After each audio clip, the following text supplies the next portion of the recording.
Well, we are under a weather impact alert tonight as we anticipate the winter weather headed our way.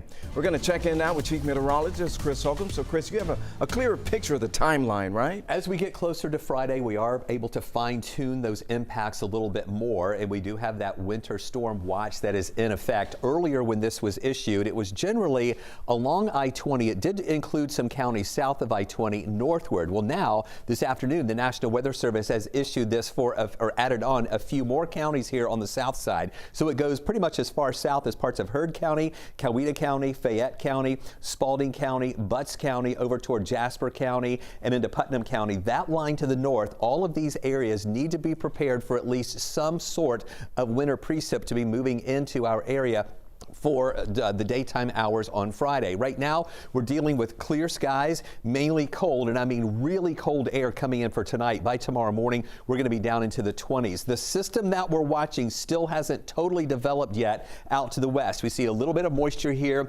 there in southern Texas, a little bit of snow there in western Texas. This is all finally going to come together and move into our direction, eventually bringing us some of that mix of rain, freezing rain, sleet, and even some accumulating snow in some spots. Let's focus on tonight first because it is going to be really cold. Right now, we're just barely above freezing. We're going to move below freezing, most likely between 7 and 8. And then by morning, we're talking about waking up to temperatures in the 20s. Then we start looking ahead to Friday. As the moisture comes in early on Friday morning, we're talking about mainly rain down into parts of central Georgia, making southward, but the winter mix for many of our southern counties here being some rain, sleet, and even some snow mixing in at times with only some lighter accumulations on the south side. From metro Atlanta up to the north metro counties, we're talking about snow initially and then maybe changing over into a winter mix before it's all said and done. Then mostly snow in parts of far north Georgia. We are fine-tuning some of those accumulation amounts. We've got more on that coming up and how long any hazardous driving conditions could persist through the weekend. More on that and coming up. All right, Chris, and I'm glad you brought that up because crews with the Georgia Department of Transportation are working to treat those roads before the winter weather strikes us. 11 Alive Teresa Bowles spent the day at their Forest Park facility. She joins us live over Interstate 85 in Atlanta to tell us just how they're getting ready for the potential snow and ice. So, Teresa, what's their game plan? Well, Ron, I'm in Midtown just before you get to 10th Street, and before the day ends, you'll start to see GDOT's brine trucks all across metro Atlanta to get ahead of incoming winter storms. 2 days to go. More than 1 million gallons of salt water.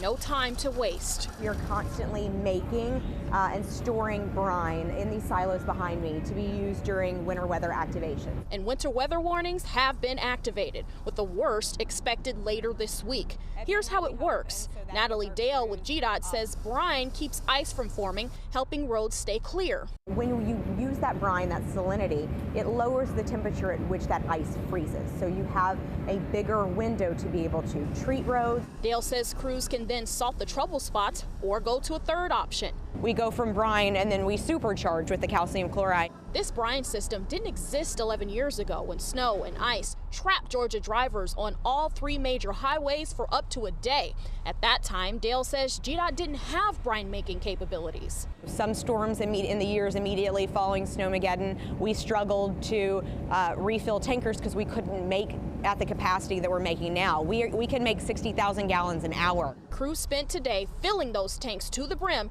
to head to North Georgia. The truck will be out on Atlanta interstates overnight. The goal, clear, safe, and efficient roads. We've activated crews from South Georgia to come up to sort of assist with those crews. So we have all hands on deck, brine tankers loaded. Dale says if heavy rain were to come through, it could dilute that brine, but with salt already on the road, it could help create more brine. Live in Midtown, Teresa Bowles, 11 Alive News. All right, Teresa, and by the way, GDOT is still urging drivers to stay off the roadways if you can, but if you have to drive, Check your tires, check your battery, make sure the car is ready for the winter weather. As the weather heads our way, folks, it's really important to take the steps to keep you and your family safe. 11 Alive's Molly Oak check with one local fire department to see how you can prepare your home. At the Roswell Fire Department. A common call that we receive is stranded motorists, especially as the temperatures drop and there's water or precipitation on the roadway. We start to see the roadways ice over. They're prepping for winter weather. And we're taking steps right now to prepare our critical facilities, making sure that our fire stations are prepared, ensuring that if we do have to deploy chains or cables for our fire apparatus and other essential vehicles, that they're good to go, they're squared away. They want to make sure you're squared away, too. Here's the department's top 3 tips for what you should do to stay safe. Their first tip, stay informed. That's the first thing that residents can do is just have multiple ways to receive alerts. That could be through a trusted news source application, social media channels, NOAA weather radio. Next, have an emergency prep kit. One for your home, but also for a car.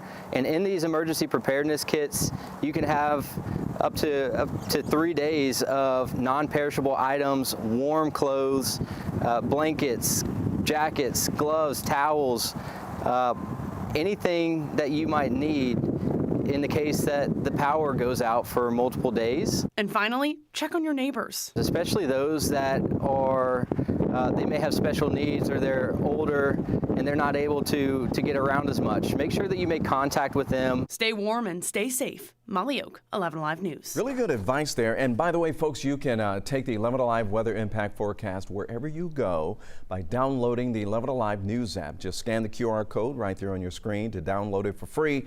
And then you can sign up for weather alerts so you are always prepared.